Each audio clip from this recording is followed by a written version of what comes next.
18 billion pounds of plastic end up in the ocean each year. We met with conservation experts to learn more. Well, hello, I'm Richard Delaney. I'm the president of the Center for Coastal Studies, and the center is an independent, nonprofit research, education, and public policy organization.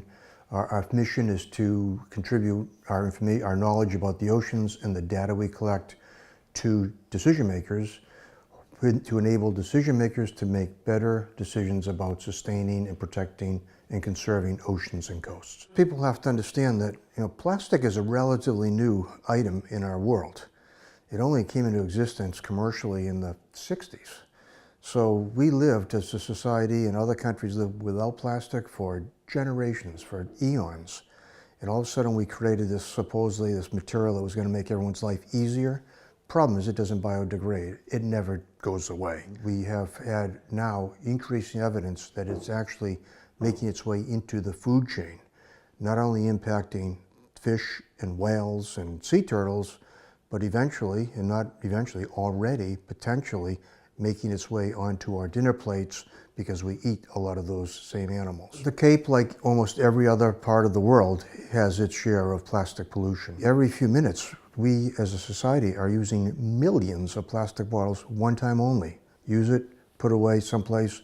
Most of that doesn't get recycled. It ends up in landfills. Unfortunately, a significant percentage of bottles and straws and all of our plastic debris eventually make its way into the ocean.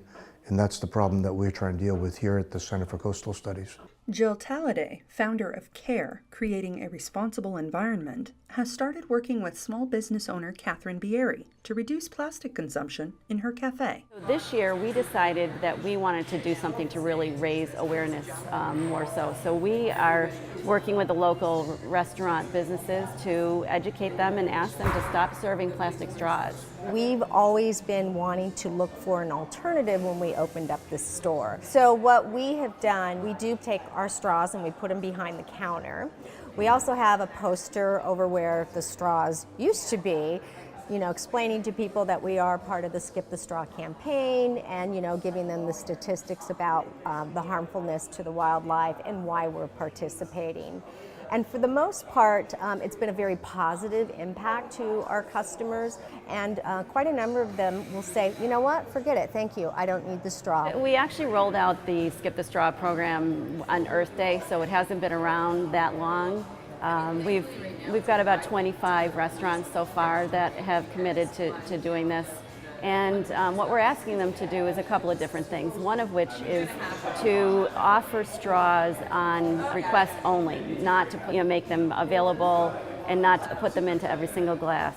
Also to replace the plastic straws with a paper straw, which does break down and isn't a threat to the sea life if they end up in the water.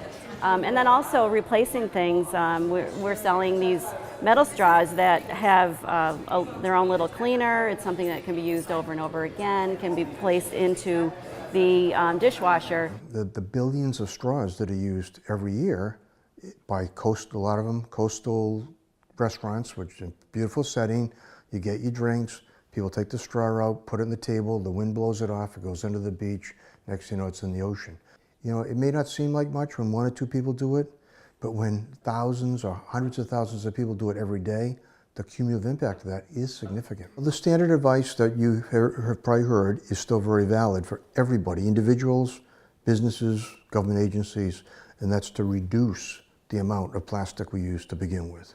We should reuse our materials as much as possible. So if you have even if you do use a plastic bottle, you can refill it several times and then recycle. If you do use plastic, when you're finished with it, manage it properly. People are not doing the wrong thing because they don't want to do the right thing, they just don't know. It's really about education. For Cape Media News, I'm Gabrielle Rosson.